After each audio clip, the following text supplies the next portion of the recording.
كريستال. السلام عليكم. السلام عليكم. تعالوا نعمل بقى الأكلة المفضلة بتاعت الشتاء، وهوريكم الحلة من غير ولا واحدة محروقة. تحفة. وأكيد طبعا كلنا بنحب الأكلة دي، محشي كرنب. يلا هنبدأ. بسم الله الرحمن الرحيم. هنحضر حلة على النار ونحط معلقة سمنة،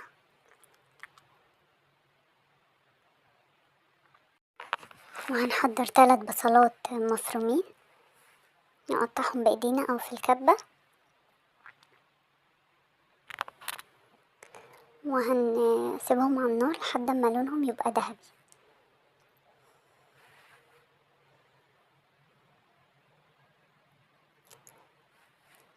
ومعلقة ملح كبيرة، ومعلقتين فلفل اسود،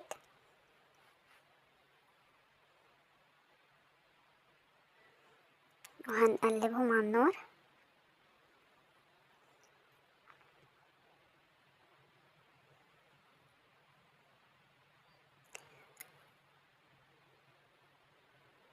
لحد ما لونهم يبقى ذهبي.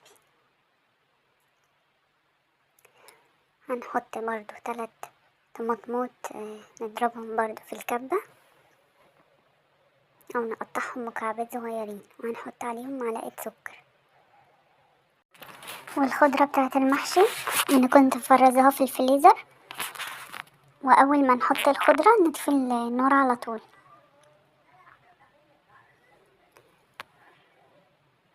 كل ما تكون الخضرة كتير كل ما بيبقى المحشي طعمه لذيذ وجميل. واخر حاجة احط 4 كوبايات رز.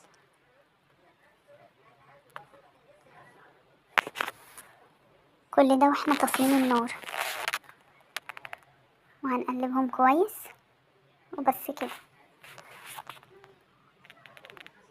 والكرنب انا كنت جايباه برضو مفرزاه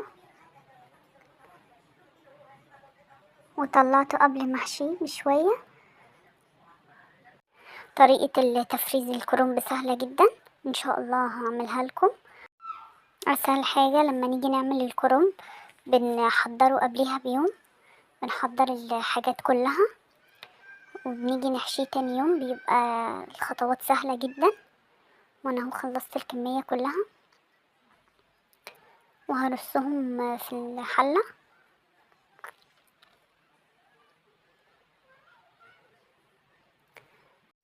عاوزين كلنا نصلي على النبي في الكومنتات: اللهم صل وسلم وبارك على سيدنا محمد وعلى آله وصحبه أجمعين.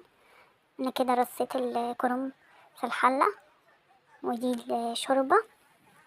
هحط معلقة سمنة، لما تكون كمان سمنة بلدي بتدي طعم تحفة للكرنب. والتركية بقى بتاعة المحشي المعلقتين الصلصة دول بيخلوه لونه أحمر كده وطعمه جميل بجد، بيغير طعم المحشي خالص. وهنقلبهم كويس جدا. والشوربة أكيد بتبقى فيها ملح وفلفل أسود. أنا هنا كنت عاملة الورق العنب، هنزل لكم الطريقة إن شاء الله. وهنزود الكرنب كده. أهم حاجة نخلي الشوربة على قد الكرنب بالظبط، يعني ما نخليش الشوربة أعلى من المحشي. يلا اكتبولي في الكومنتات ايه رأيكم. بصوا مفيش ولا واحدة محروقة في الحلة، بجد طعمه خطير، ولا معجن ولا واحدة محروقة. بجد طريقة الكرنب سهلة وبسيطة وأي حد ممكن يعمله.